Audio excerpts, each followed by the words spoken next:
are quite good. Attack warning. Is it for real? Attack warning. It's for bloody real. Live from Colorado Springs, the Drop Culture Podcast. Want to confirm, is this an exercise? Roger, copy. This is not an exercise. Come on, quick, get down. 1, 2, 3.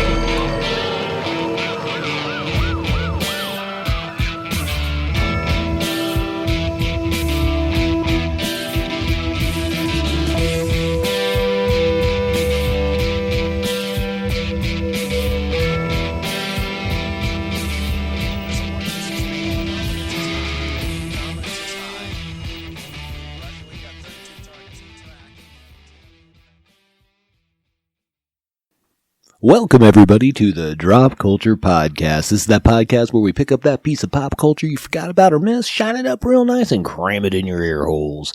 I'm Dan. I'm Brock. And we're coming to bring you a little movie, a little conspiracy theory. On the back end, we're going to talk about the reality of this situation. Yes. But this is a 1984 film Yes. called The Philadelphia Experiment, produced by none other than... The man himself, John Carpenter. Absolutely. Yeah, well, he was originally chosen to direct, wasn't he? He was. Along with, like, Joe Dante and everybody coming fucking over there. And like 19 guys, yeah. Yeah, but then he was like, hey, guess what? I got this other movie. It's called Escape from New York. They're like, fuck this movie. Let's put Michael Paré in it. You can put my name on it and give me some money. Yes, because he produced 2 movies at that time, too. Yeah, It's yeah. Halloween 3 and this one. It would have been a way different movie if it was a John Carpenter one. Oh, of course. I remember watching it this as a kid. I did too. Yeah, and just remembering the bodies, you know, inside Fused the hole. in Yeah. with the holes and stuff. Yeah, it was just like, what the fuck? That's so crazy. So, before we get into the movie, I think we should set up the premise of the movie. Yes.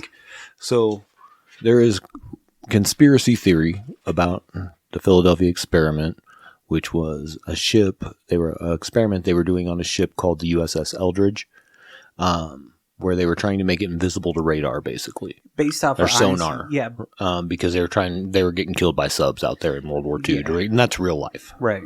And the science was based on Einstein's unified field theory. Correct. Yeah. Correct. Supposedly, according to the conspiracy theory, when they did the experiment, the U.S.S. Eldridge disappeared into a cloud of green smoke Yeah, witness it. Yeah, Yeah. There's so many different. and reappeared 10 minutes before the experiment in Norfolk, Virginia. Yeah, And then reappeared in where were they? Philadelphia? yeah, Where the experiment was taking place? yeah. They were back in Yeah. Like 5 minutes later or something. Time wishy-washy. Who knows how long? 5 minutes like after. Yeah.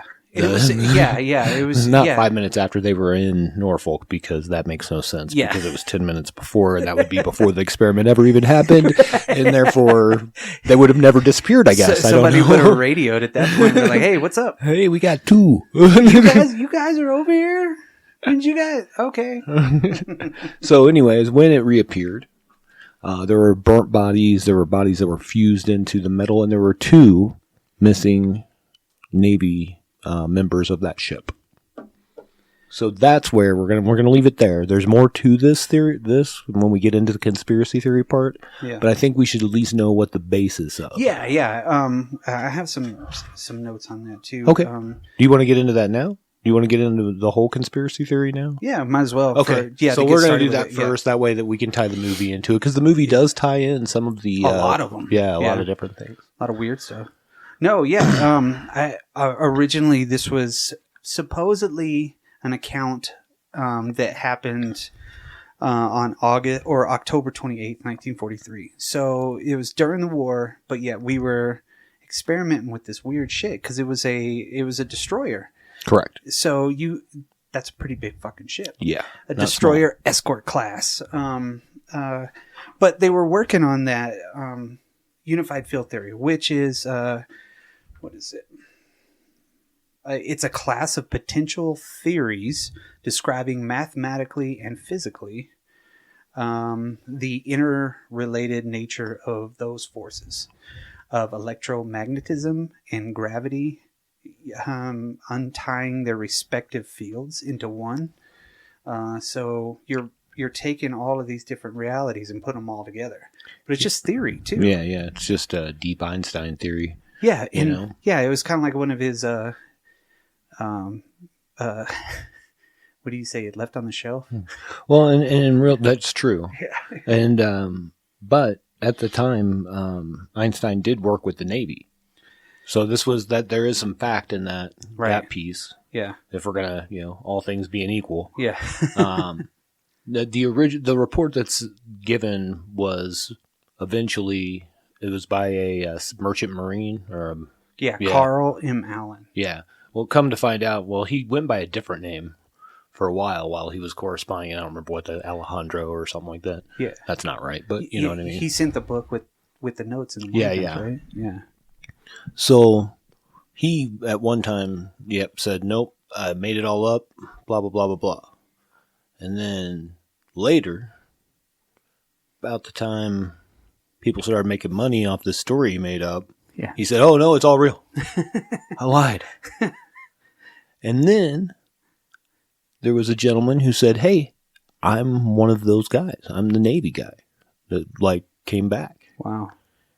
Amazingly enough, his memories came back after watching the Philadelphia Experiment movie. You know what I mean? So he's like, whoa, that's me. That is totally me. So, I'm just going to discount that right away. You know what I mean? It's fucked up. But there's some ties to this because, in the movie, and we'll get into it, where they're doing their own experiment right. In 1984, which is present day, or 83 or whatever it was. Yeah. Yeah, what? No. Yeah, it was present day. Yeah, it was present day for them for when the movie came out. Yeah. So it was 83, 84. 83, yeah. And so they're doing their own experiment. But that really does tie into something that's in kind of this conspiracy. And then there's been people that have spoke about this, about the Montauk Project that they did in 73, I think it was. So what is that? In the 70s. So basically they were doing, it's really screwed up if it's true, what's said about it. But basically, the Montauk Project is what they made Stranger Things off of. Oh. So they had kids down in a underground place. Fucking with their heads, right? All psychic kids. Most of them were boys between 10 and 12, I think, or something like that. But they were also doing experiments on, they had a chair, supposedly they put one, almost like a Cerebro kind of a deal. Holy shit. And they would feed their psychic energy into whoever was sitting in the chair, supposedly. Wow. Yeah. It's pretty cool. I guess. Unless they were using it for... Some people came out later and said, hey, we were one of the kids. Yeah. After this guy came out and said all the stuff, Yeah. Whether that's true or not, I don't know. I don't propose to know one way or the other, but there's a lot of detractors, but there's a lot of people that say it. Yeah. Yeah. So truth probably lies somewhere in the middle. Yeah.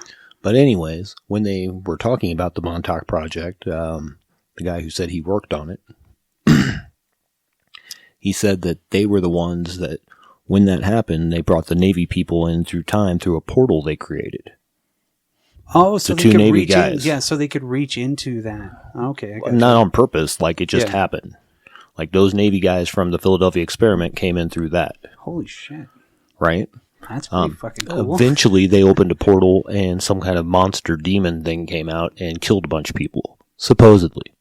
Now, on the Montauk Island, supposedly there is a structure.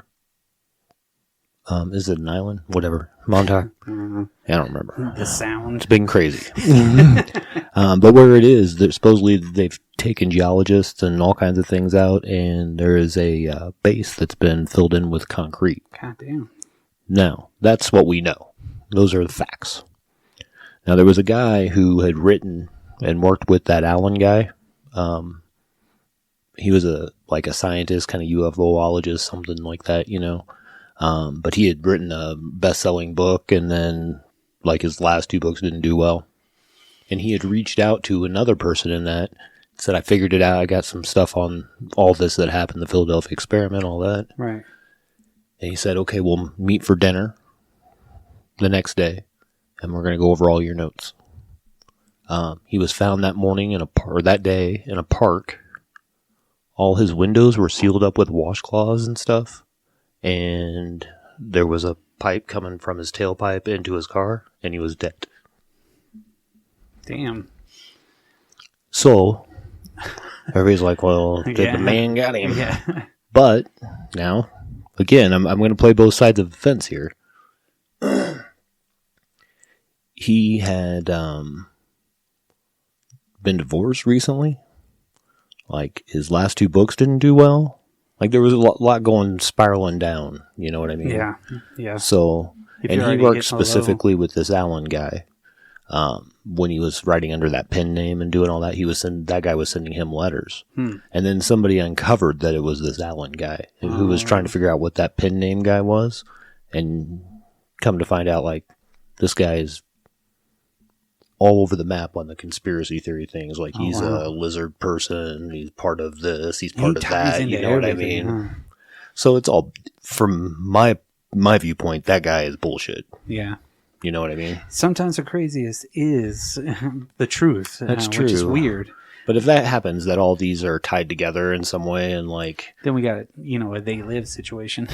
Something ain't good. We've had it for a long time. We've been living in the Truman Show. Yes. Fuck yeah. No, it's just, I like the idea of what they are using for the science of it. They're creating something to bend light, basically. Right. But they accidentally open a portal into a different dimension. Yeah, and like to a place in between space-time. Right. And then come out 10 minutes before in another part of the... Yeah. Now, here's the other thing. If you look up the U.S.S. Eldridge, it was never in Philadelphia. Yeah. But that could easily be... a proxy for something else. Right. Somebody could have just fudged those numbers. Yeah. Well, the ships that were there, I think, were decommissioned, weren't they? Well, that they used. So, no, check this out. So, the Eldridge, specifically, I think in the 90s, they had some people who were crew members come out, and they were like, that's bullshit. It's all bullshit, you know? Yeah. Again, government can control any of that. I'm not taking that away from anything, from the other side of it. But, so no, the U.S.S. Eldridge was given to the Greeks for their Navy. And they had it for a long time, and then they lost it. Completely lost it. Come to find out, it was in like a ship junkyard somewhere. They just somebody didn't do the tally. Somebody didn't write it down. Yeah. And recently, it's been cut down for really for iron. I don't know. That's so there's the story of. It's such a weird tale, and to use like a Navy boat. Something really huge, and just putting a large generator in it to create some sort of weird field. I like the way they did it in the movie too, with just light bulbs. Yes, it looked very analog at that time. Very analog. Which it would have to be, but I don't know why you'd have that many light bulbs. Yeah, why? Why are you sucking away energy that you need? Yeah, so looks like a Batman device. Yeah, exactly. It's a Batman computer. Batman time travel computer. Hook up 20 more tubes. Yeah, the whole premise behind it is really cool. Just think about if you were actually transported into somewhere in between space and time. Yeah. And then one day you're like, oh, hey, there's light over there. So you walk to it and you walk out in this underground facility. You're like, holy shit. Well, I just, that's so cool, though, to really kind of put it all together. No, there's definitely some fun stuff within the whole real conspiracy. And I say real conspiracy because it's not been proven. Right. And I do think there's part of it that's probably true. Yeah. Usually is. Always. But all the way to go from like the 40s to the 70s, with the same, like a interconnected conspiracy. Yeah. How weird is that? Yeah. Well, there's a lot of creative people and there's a lot of creative things. Yeah. That when you're looking at information and you're putting it in the context that you want it to be in. Oh, 100%. It's going to be very easy to be like, oh yeah. Well, especially when you have somebody that just straight up like, hey, I lied. Yeah. But it's still cool. In the book, so when you were talking about Alan writing in the margins of that book. And somebody sent the book to somebody, didn't he? He sent the book to the dude that wrote it. Oh, okay. The Gotcha. Jeppers or whatever, Jaspers, whatever the guy's name was. But he wrote in the like margins all kinds of notes about it, and it was all in 3 different handwritings. Yeah. I did. Or no, yeah. I'm sorry, he didn't send it to him. He sent it to the Navy research department. Is who he sent the book to. Okay. Yeah. And one of those was supposedly an alien from another planet. That's right. Yeah. But then you come to find out, like, when they've really uncovered who he was, and they uncovered because that author recognized he recognized the handwriting. Oh, okay. You know what I mean? Okay. Yeah. Because he had been sending those letters to him. Right. But when they uncovered who he really was, not his, like, pen name or whatever, they're like, yeah, he was, he was really smart. Like, he was, like, number 2 in IQ in the county or something. But he was, like, one of the worst students.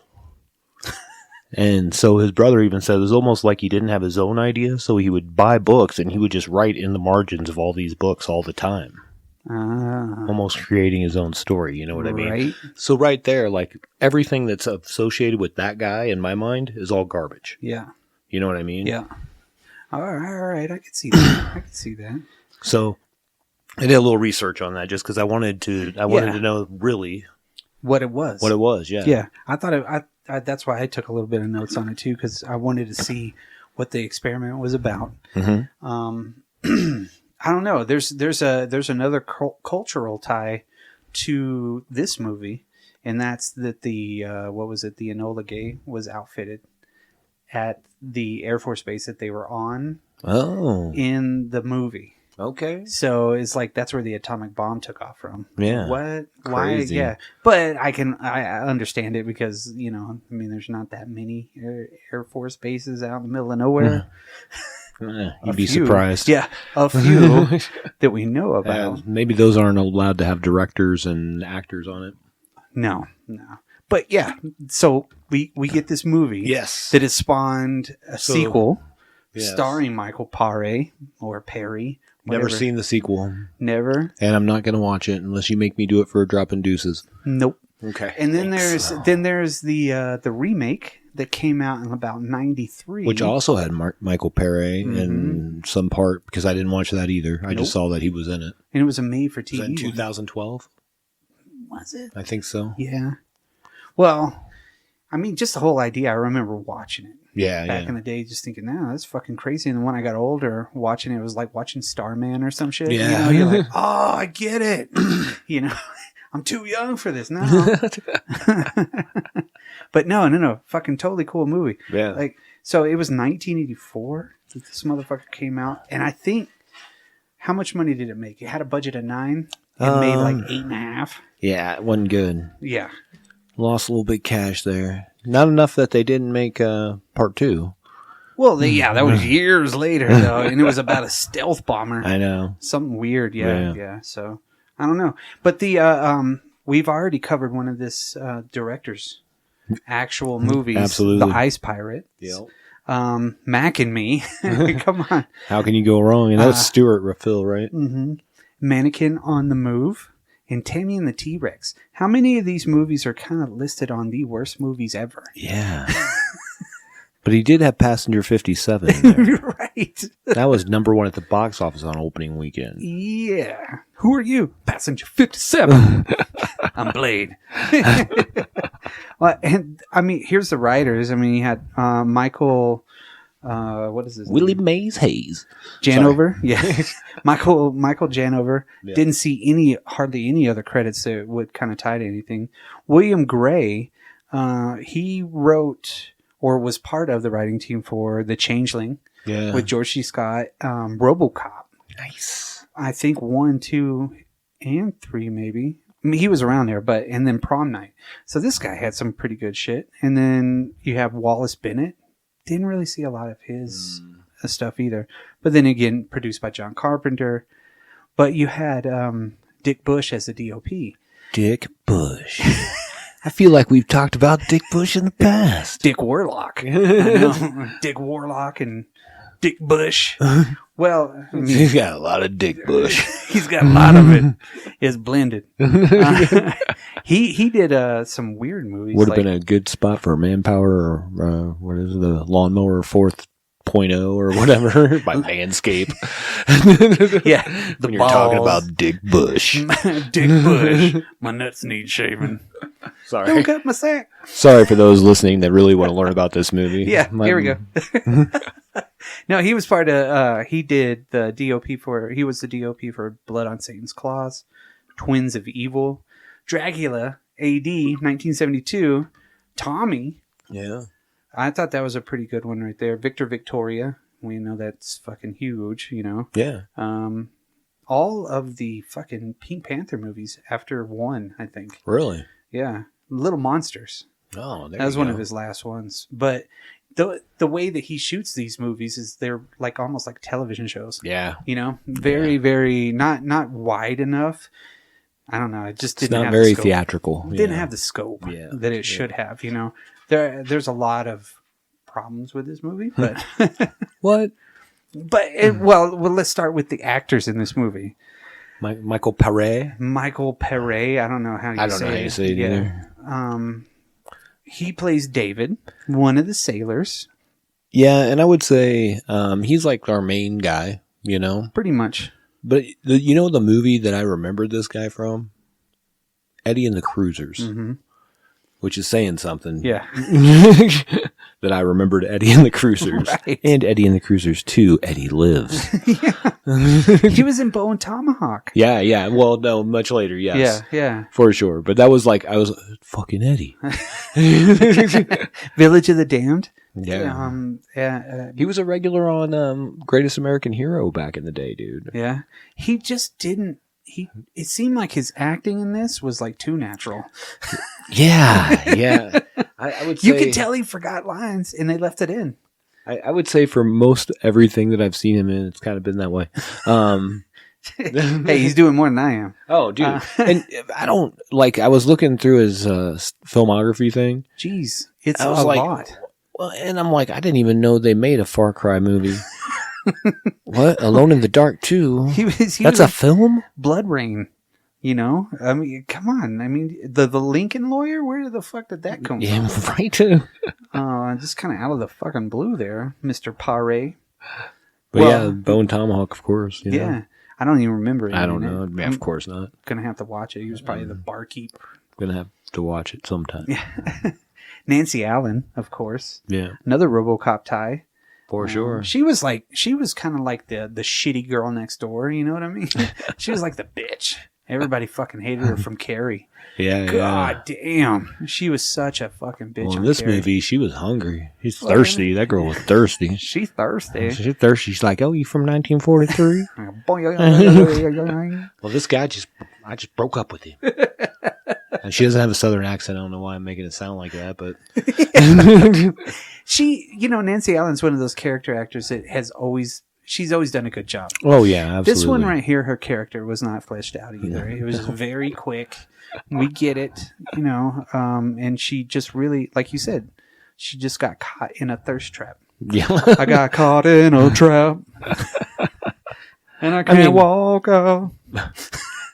When Eddie from Eddie and the Cruisers just shows up on your doorstep and tries to steal your car. Yeah, your LTD. Your Ford fucking...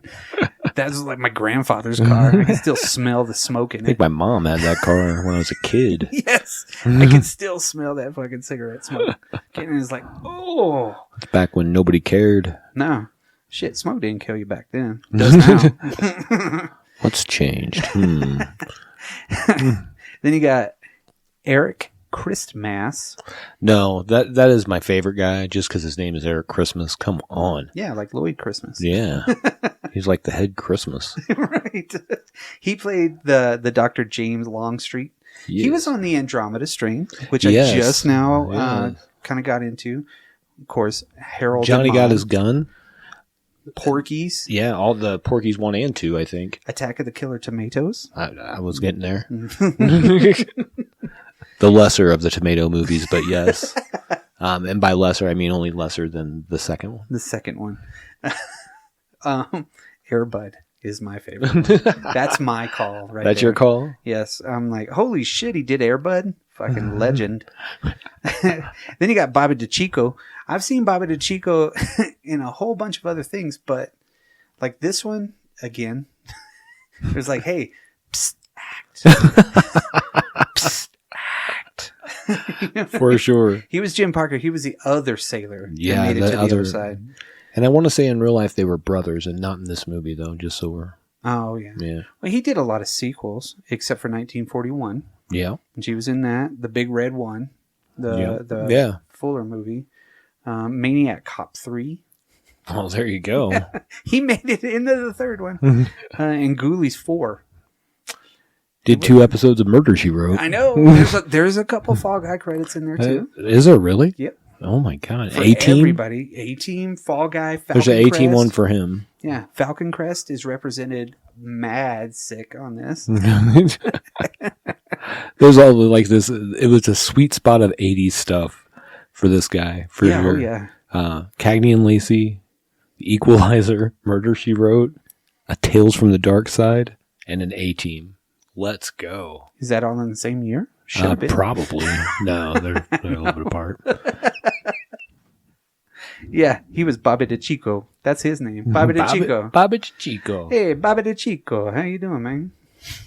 Jim Parker. That was his screen name in this one. Oh. So then you got Louise Latham. She was on Marnie. She was the older lady. She what? played Marnie. That was an old school. That was the first Tippi Hedren, I think, Alfred Hitchcock movie. Oh, I think. okay. It's the first one that she starred in, maybe. I'm not sure. Not 100% on Yeah, that. I But have to look at that. yeah, so, and I think she did some other TV work for Alfred Hitchcock, too. But then she did White Lightning, that one was like one of those 70s movies, too, where it was like a trucker movie, wasn't it? Something like that. And then Sugarland Express, which I don't think I've ever seen. I don't think I've ever seen that either. Yeah. Major Clark. This one is an impressive resume. You know what I mean?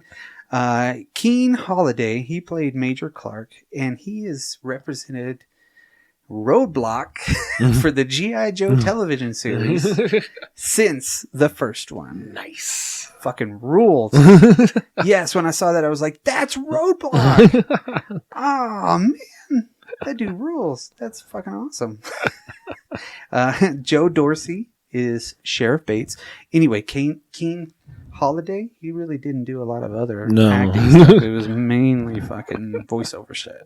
He's every major voiceover franchise, video game and anything. I think he was a part of it. He got in at the right time. He's like, this acting shit ain't for me. Joe Dorsey, he was Sheriff Bates. He was on The Longest Yard, The Manitou. Oh. War Games. You ever seen The Manitou? No. I have. It's a horror movie. Yeah, I need to watch it. Yeah. Maybe we'll do a show on it. Yeah. War Games, Pet Sematary 2. There you go. He made it into the Pet Cemetery. That's pretty cool. I need to rewatch that one again. He didn't want to be buried in a pet cemetery. The Ramones told me. The Ramones said it. Michael Curie. He was Magnuson. Yes. He was on Halloween 3. Firefox. Sudden Impact. Fire. Do you remember the movie Firefox? Fucking A, with man. Clint Eastwood? Yeah, I have it on VHS. Nice. Clamshell, fucking. You open it up, and I forgot about that movie. the tape is so deteriorated. It's bad. I tried to watch it, and I was just like, oh, like Blue Thunder. Oh, you're super airplane. Yeah. Oh, Blue Thunder, you're a helicopter that nobody can hear. Bullshit. You're no fucking Airwolf. Coolest helicopter in all of those 80s movies was the Tron helicopter. The one where the bad guy was pulling into the fucking deal in his fucking lit up deal. I was like, man, that's so awesome. Incom. Then we got Gary Brockett. He was an adjuvant. That's what they titled his character. He was on the Last Picture Show, Tammy and the T-Rex. Okay. Deborah Troyer. She was the younger Pamela. She was on Ice Pirates. Miles McNamara. He is young Longstreet. He was in a movie that you should remember, MVP. I do not. Most Valuable Primate? Yes. Yes, I remember that was a movie. I don't know that I ever saw that movie. Ugh. Bad. Ralph Manza. He's older Jim. He was in Blazing Saddles, Blue Thunder, Get Shorty, Godzilla 98. You know him from Godzilla 98 because he was the homeless dude that was running. Yeah. You're like, he must have got something big. James Edgecombe. He was Officer Boyer. He was in Jumpin' Jack Flash and Uncommon Valor. The one dude that I really want to talk about the most, let me make sure. Oh, a couple more of these other ones. But there's one dude that's like the shit. Then you got Glenn Morshower. He was a mechanic. You've seen him in so many things. He was the main general in all the Transformers movies. Okay. He actually was in the movie about my hometown, Bomb City. He was in X-Men First Class. He was the senator that she infiltrates the club. Okay, yeah. That was him right there. Yeah, it was really weird. I was like, I know that dude from everywhere. So he's a really good character actor. Rodney Salisbury. He was a doctor. He was on Tango and Cash and did a shitload of voiceovers. Okay. But the one person that needs special recognition is the guy that played Barney. His name is Stephen Tobolowsky. Okay. He was in... He basically he's Ned Ryerson? His fucking... You know that character. Sure. Everybody knows Ned Ryerson from Groundhog Day, right? He was in Thelma and Louise, Memento. There is a song... David Byrne, he was working with David Byrne on the movie True Stories. Yeah. And because he ended up directing, I think he wrote a script overnight on some shit like that. And they were like, yes. But David Byrne wrote a song called Radiohead. And Radiohead, the band, took their name from it. Right. It's fucking crazy, man. I just started now, here in the last couple of months, learning about this dude. And then he was in this movie. I was like, oh, shit. But basically, the song is about, he has this thing that he calls ESP. He like hears like these weird tones. I don't know what it is. Maybe he's just really gifted, you know, as far as musical goes. But the dude almost died twice in the same day. Oh, wow. Yeah. He was held at gunpoint twice, right? Same day.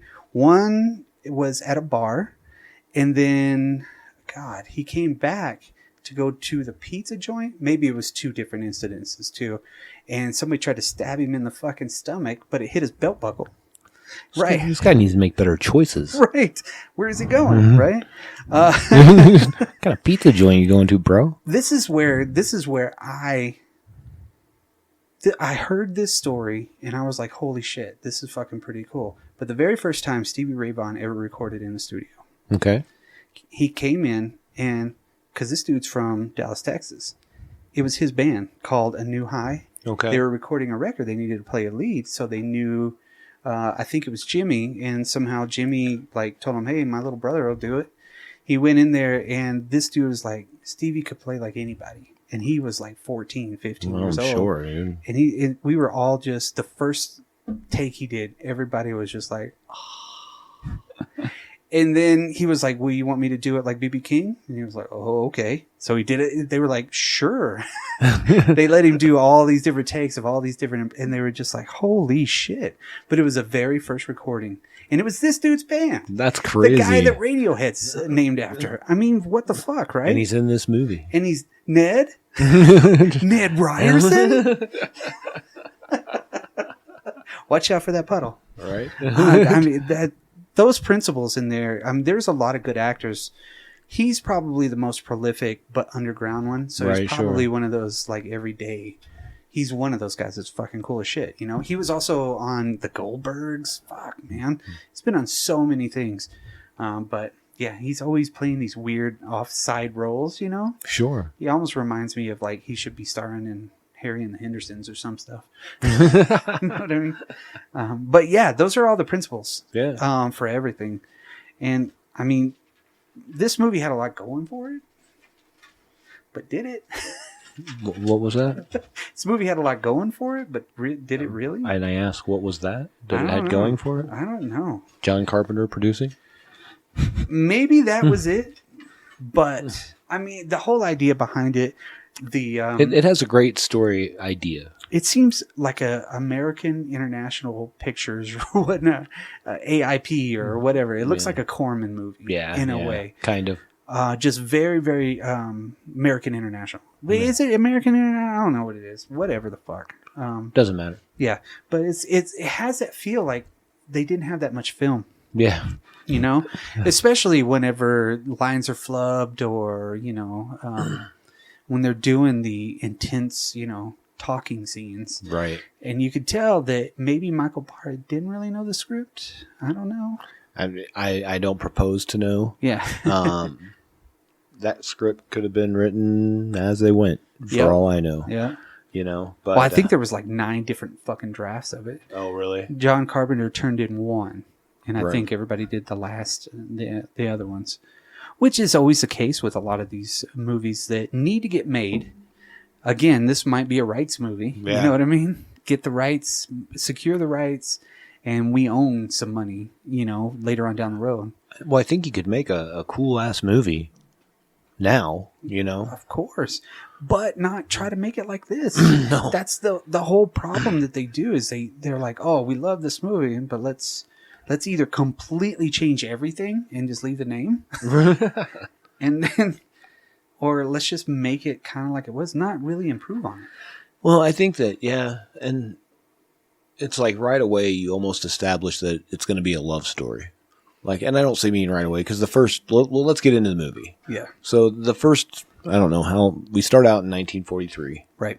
And they're at a little Navy get together. It's the day before. Yeah. They're in the mess hall or Yeah. whatever. They're dancing to the Big Bang. Yeah. Big- They're at the club or yeah. the bar or whatever. The officers club. But they're not officers. Probably not enlisted club. Yeah. Exactly, right? And they're just having cold beers.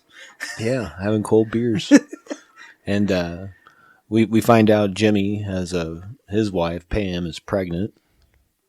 And we find out that Michael Perry's character, David, was not married and doesn't plan on being married. Seems ever. Yeah. He's he even says it later. He's like, because she asks him like why he joined the Navy. He's like, oh, a woman in every port. He kind of seems like that way, like an asshole. Not necessarily an asshole, because he's like really nice to Jimmy and his wife. Yeah. Well, they're his friends. Yeah. They were the ones that they all hung out with. You Yeah. know? She actually comes. Well, he dances with her, and dances with some other girl that's like, oh, swooning. Yeah. And then because they show that long shot of the doctor or whoever this guy is. Yeah, in we the don't office, know. is Yeah. just kind of like chilling, kind of like wistfully looking off, thinking he's like, we've checked it 10,000 times. He's like, well, what if we missed something? And then you get to see a little bit of that after the whole bar scene, which really doesn't. I mean, it grows the character a little bit, but not much. You establish when you are. Right. So, and where you are. Right. So they knew they were going to be gone because they were going to be quarantined for 2 weeks afterwards. Right. So and she couldn't come with him. His wife couldn't. So it was like they were going. So she was going to California or wherever they were from? Yeah, Florida or something. Florida. Yeah, I don't know. Wherever. I don't know where she was going. I don't remember. Might have been California, probably. Well, I know they were the two guys were from Palo Alto, California. Yeah. I remember that. Yeah. But I don't remember if that's where she was going offhand. Yeah, I'm not sure because she was going to be gone for a little while. Right. But yeah, so they get into this rig, and these two dudes are the guys that throw the switches. Yeah. We find out, Yeah. So they get into there, and then it's just a weird fucking switch box. They're just like, ready on 1, roll on 2. You know what I mean? It's very, very simple shit. But you see the doctor and everything, and then they finally flip it on. And it's this big generator, which, again, very, very quickly made. Didn't really look like it had a lot of science. No. It was just a turning wheel. Yeah. Let's spin this real you had fast. a turning shaft. You had boards and boards of light bulbs. And that created... And you had like a flip switch. Yeah. It broke your intrinsic field. I don't know what it was. But yeah, so they get started on it, right? And all of a sudden, it starts doing this weird little glow and shit around the whole fucking ship. Like, okay, so how does this device know how far to go out? Right. There's no science, bro. I don't know. Right. So all of a sudden, they disappear. Yeah. And there's they're- like some weird, Yeah. shitty fog. Yeah. Yeah. And all of a sudden they're standing in blackness. Yeah. Like they're literally standing in blackness and like, oh, dude, what's going on, man? It's kind of disorienting. Yeah. But because you get to see the city, there's a city in there too, which is fucking weird. Yeah. And then their boat. But Well, yet they even come out. mentions the town. Yeah. Yeah, like later. He's the like, did town you gets- see that town in there? Yeah. He's like, yeah. Well, they wake Well, I mean, up- later, like somebody from the town mentions that, Oh. like, or one of the scientists, or Oh yeah. Yeah, well, because they've come full circle on the whole deal. right. But it's just they land in the salt flats. Well, and there's a lot of when the special effects are going off, it's just a lot of color. yeah, It's like they just like not quite inverse the They did- negative, you know what I mean, but kind of. It Like, was through kind some of- reds and Tron. It was Tron-esque, but not as Yeah. good. Yeah, it was no. like the first run of Tron. right. Like, nah, doesn't work. Not for Disney. But yeah, they're just and they show up and the helicopter's there. Yeah, so they end up like him and his friend who jump overboard, Yeah, right, from the ship, yeah. as you would, I Home guess. dude Get- has his hand got fucking zapped. Yep. In the whole deal, and they just come up outside and they're like, jump. Yep. And then suddenly they're like in like a dirt field, and there's a helicopter, and you come to find out that they're at a base, Right. and they run away. And somehow the lightning kills the helicopter for them, Right. so that's good. Yeah, I guess That's good to have that power Right, but they don't that you even don't know. control, Right. and you don't know that it's happening. You're just like, oh, that's random. Yeah. So I mean, the machine was still on when Yeah. they jumped overboard. Oh, yeah. So that's Yeah, one they just yeah, bailed. and they somehow ended in modern day. Well, I And- love, there is some build up to that they don't know that. Yeah, Like, well, we see the helicopter, but yeah. you only really see it's dark. So they see the lights. They see, you know what I mean? yeah, You know- and it's something foreign for them. And a Right. helicopter during World War II would have been kind of fucking weird. yeah. I mean, not until MASH. You know what I mean? So especially a modern helicopter. Yeah, too, no you shit. know? Like swooping And that close like down, go for it. 1984 modern. Yeah, they jump over the fucking fence. Yeah, right? they get away, and then they just start walking like it's Planet of the Apes or something. Right. They walk through the desert, and then they find a Coke can that they're like, "What is this made out of? It's Yeah. so light." And then a Lowenbrow. Yeah. They got some good shit. You know what I mean? They're like, did the Germans win the war? Obviously, they thought that. They were still sailors from 1943. Yeah, yeah. Like, they fucking- find the Lowenbrow, and then they find the Coke, right? Right. Yeah. So what's this? And so one thing hasn't changed is America is still littering. Yes, yes. Now you can be in the I mean, this was straight, probably from the same time that the Native American man was crying in the commercial. right. You And they're like, know. oh, cool. What is this metal? It's not glass? What if we wouldn't have left that trash for him to find? No. Well, they end up in fucking some podunk Yeah. shit town. They go to like a little restaurant next to a gas station. Yeah, and then they start they get coffee. But the movie that they have on the fucking TV is like, whoa. I don't even remember that. It was offhand. it's a Roger Corman movie Oh, okay. that literally came out, before this was supposed to take, or after this Oh, takes really? place. Is weird. I don't know what it is. From whenever it was supposed to take place, it's just something fucked up, right? But it's like there's a woman running with her titties out and a fucking monster and shit like I that. remember seeing the movie, but I didn't know. Yeah. I didn't have a reference for it. Everybody's just like, what the fuck? Not Those two not dudes are- everybody, just that one dude, because the other guy went outside or whatever to Right. the bathroom. Or Yeah. but He's like, I gotta go he's outside. like, they just keep showing him watching TV, and he's like, what the fuck? And then she gives him the check, and she's like, I don't take checks and I don't take cards. Yep. And he's like, oh, whoops. Well, luckily, because suddenly he starts glowing in the hand. And he zaps. Yep. He zaps all the fucking All the video games. just like Giancarlo Esposito Yes. in fucking Maximum Overdrive. Right. Yeah. So like he comes running out, and the owner, it looks like, of the bar, the old man, Like, he grabs a gun, and there's like a mass of people coming out after to get him. You're going to pay for those goddamn machines, And boy. the whole time, our main character, David, was at the phone booth trying to call the Navy. But before he calls, he's waiting for the phone. Because there's a woman in there using it, talking Nancy? about Yeah. how... She quit a job, drove, and she called from Salt Lake, but they didn't answer, and they gave the job away to somebody else. So she has nothing. She's got nothing going. And he comes out, and he's like, oh, okay, I want to talk to such and such, right? Long distance call. He calls the military. This was the second time. There's one giant fucking hole in this movie to me, and it's if they would Just the have, one, huh? yeah, if they would have fucking stayed where they landed, right? Mm-hmm. Or actually went back to the military, the whole movie would have been over. Like 2 minutes. You know what I mean? That's why they didn't do that. But no, this is the second time when he could have been like, you know what? Take me to my, let's go, But he pulls that fucking slight move. Yeah, he's like, so wow. So he comes out. He doesn't. The person's not there that he's trying to get a hold of. Right. He comes out. They got the gun on his buddy. He snatches. He does that snatch move. Snatches that gun quick. With some bullshito. But that dude was old man. He couldn't. His reaction time was not that good.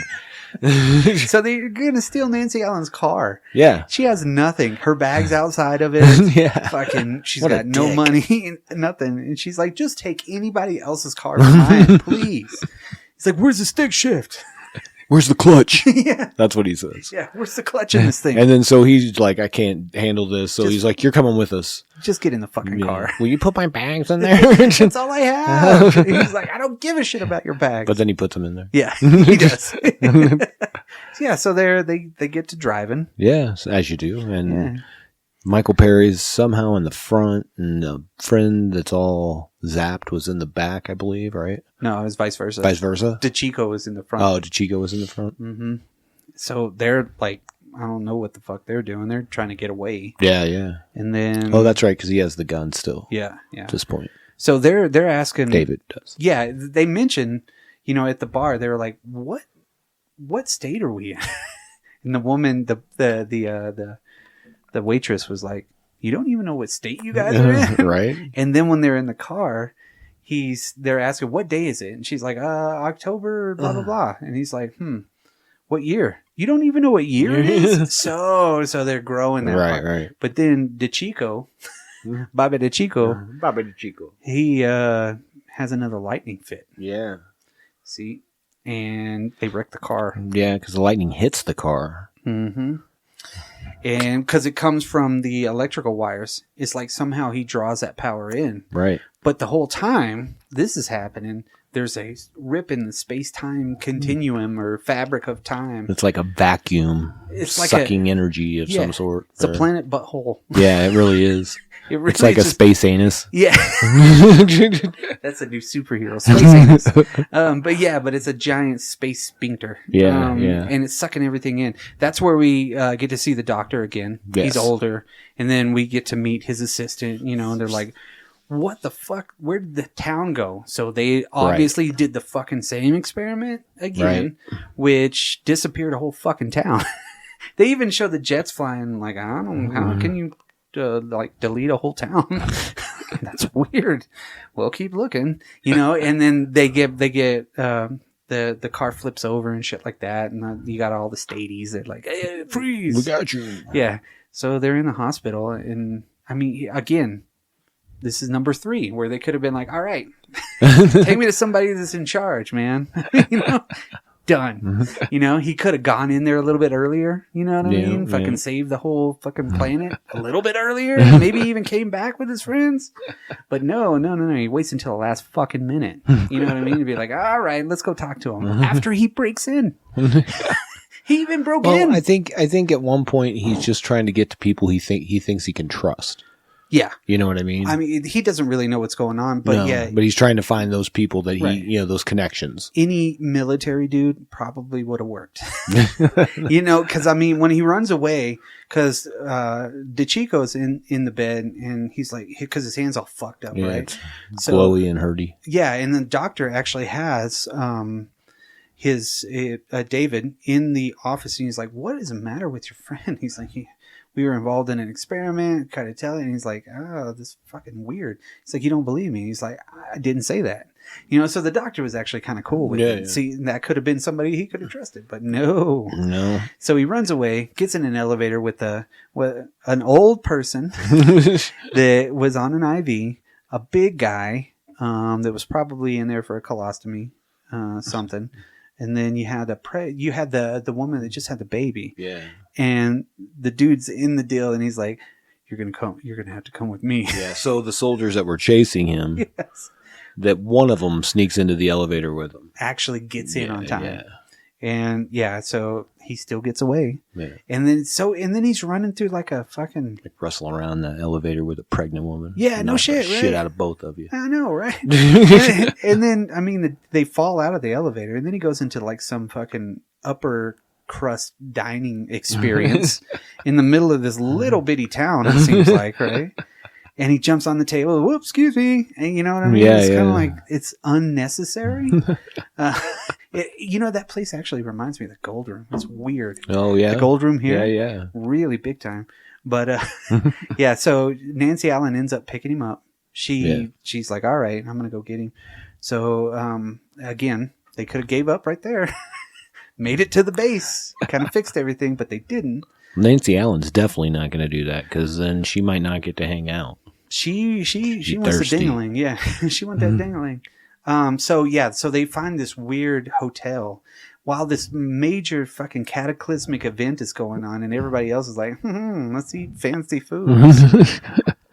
Like weird. that. So here's the part, like, does that like just move and chase him? Or does it just stay over that base? It stays over the base, but it's expanding. I understand that, Yeah. but at one point they're in California. Right. Because they go to visit his dad's shop because they're at the hotel in this really weird place. Yeah. So the only place that because he was like, my dad don't got no phone. You know, so they call and he's like, oh shit, it's her. He hangs up immediately after he has a freak out. He calls, and who he calls is Pam. Right. But we should go back because DeChico by this point disappeared. Yeah, while he was escaping, he Yeah. actually fucking disappears. Like the lightning and Right. hits him through the window or whatever. Right. And then, they're holding him down and he's all pink and shit. Yeah. But yet, that wouldn't have been the one thing that everybody's like, dude, we saw that too. Yeah. You're good. You're not in trouble. Yeah, he runs for no reason a lot. Yeah, and I mean, it literally, like, you have this other dude that's gone, so he's gone. Yeah. And, So now it's just her and David. right, and they're in the hotel, and she's like, here, stash the car behind, we'll rent another one. She's like, hey, you want some Chinese food? And he's like, sure, sounds good. And then he has a freak out, which freaks her out. Right. Because she's like, I think you got this covered. Later. Right, I think I should go. And he's like, I'm sorry. I'm sorry. Line, sorry. So yeah, they end up renting the Jeep Grand Cherokee Yes. or Grand Wagoneer. Oh. Yeah, that was what it What it was? Yeah, Yeah. Grand Wagoneer or some shit.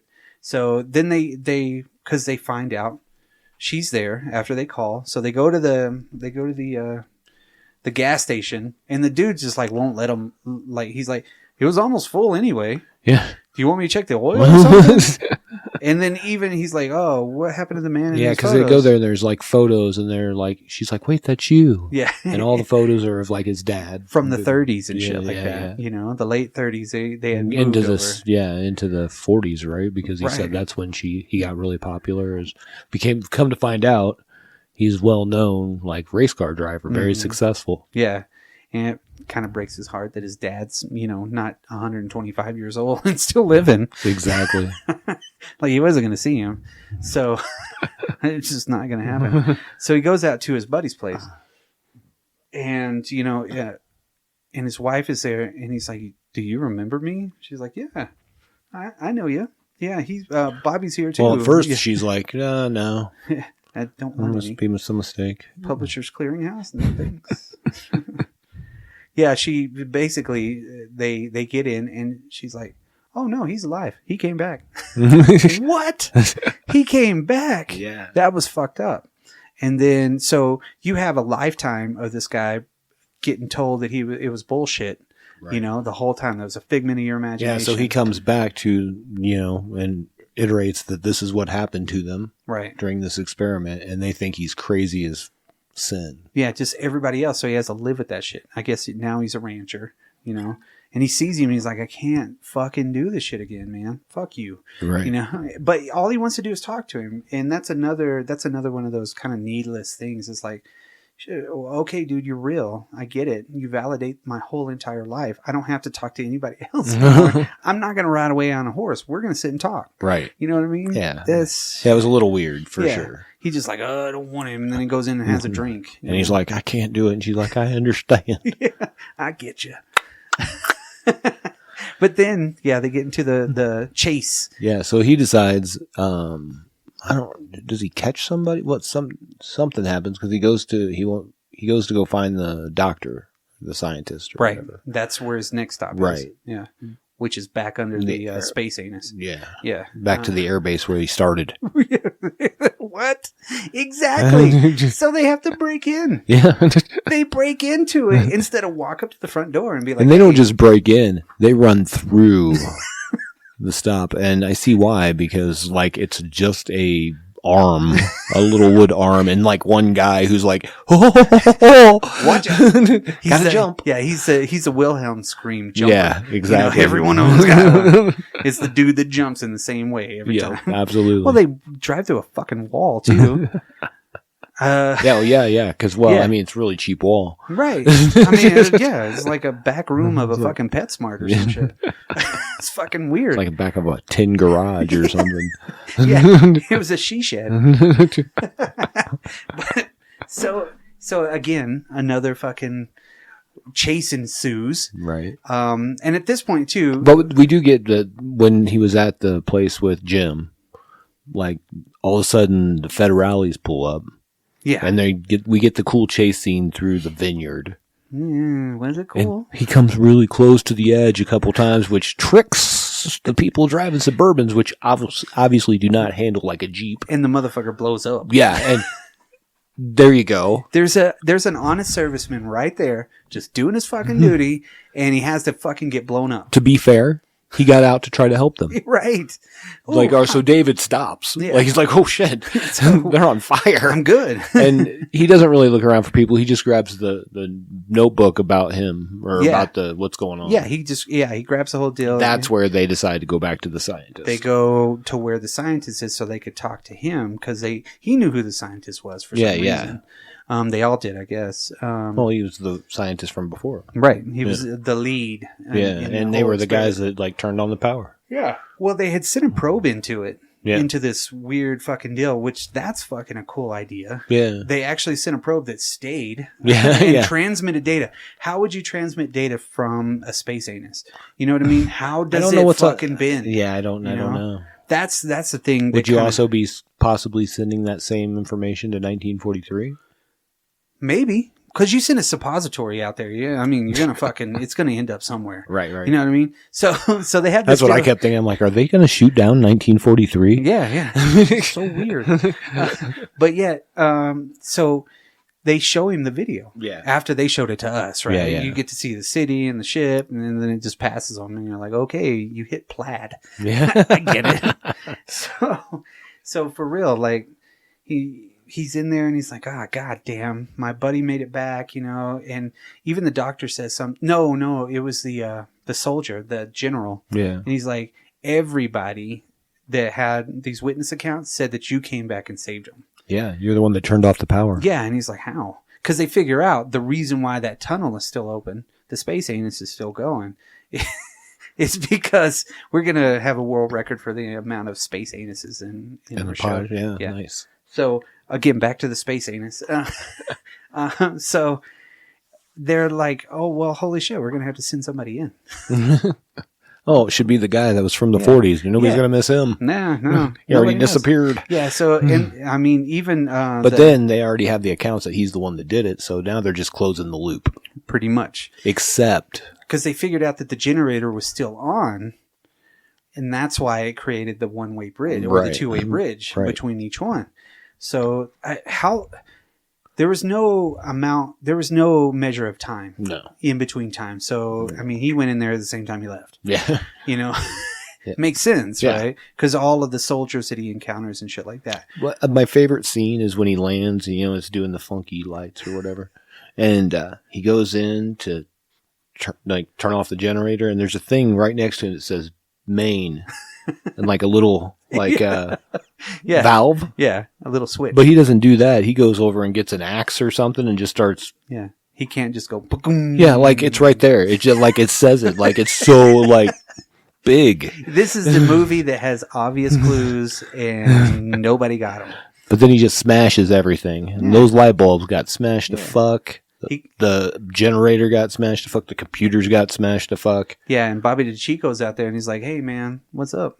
He's like, "Oh, you're here. it's He's real." Like, you go back. He's like, "There's nothing for me there," and then he bails over the fucking side. Too. Yeah, because he's like, "Oh, we're back. Everything, blah blah blah." Everybody sees him, just like they said, and they rig up that weird copper is supposed to insulate him from whatever the it was in theory. So he could go through the butthole. Yeah.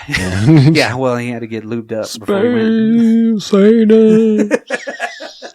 Space anus. It was just so weird. And then he ends up coming back to their time. Yeah. So, yeah, he's like, it's not good enough that I get to live and be here in 1943. Yeah, he's like, fuck it, I'm going back for that girl. Yeah. Because they had like a little kiss before they left. Everybody cried. He cried, which is, yeah, that was too much. Shouldn't have done that, man. Man, you start crying when you're born in the 1930s. That means that was really bad. More like the 20s. Yeah. Late 20s. You're like crying at that age. From that age. That's love, brother. You better get back to 1984. And he does. Yes, he does. He comes back. He's walking from the flames. There were some moments in this movie, and that's really where it ends, guys. That's it. So it was a long podcast because we talked about a lot of different things in there. We talked about the real stuff. Yes. Real, in quotes. There were some parts in this, like when they're driving to Palo Alto, where he's like, "How'd you open?" And she's like, "Do you want a Coke?" Know who's paying for this movie? Yes. No shit. He's like, she does the pop top, and he's like, "How'd you do that?" And so, which makes sense because he wouldn't have known it wasn't invented yet. Right. But he feels more comfortable driving. Right. Totally. And then a car comes around him, and he's like, and he goes, "Neat," when she does it. And then the car drives around him, and he's like, "What's that?"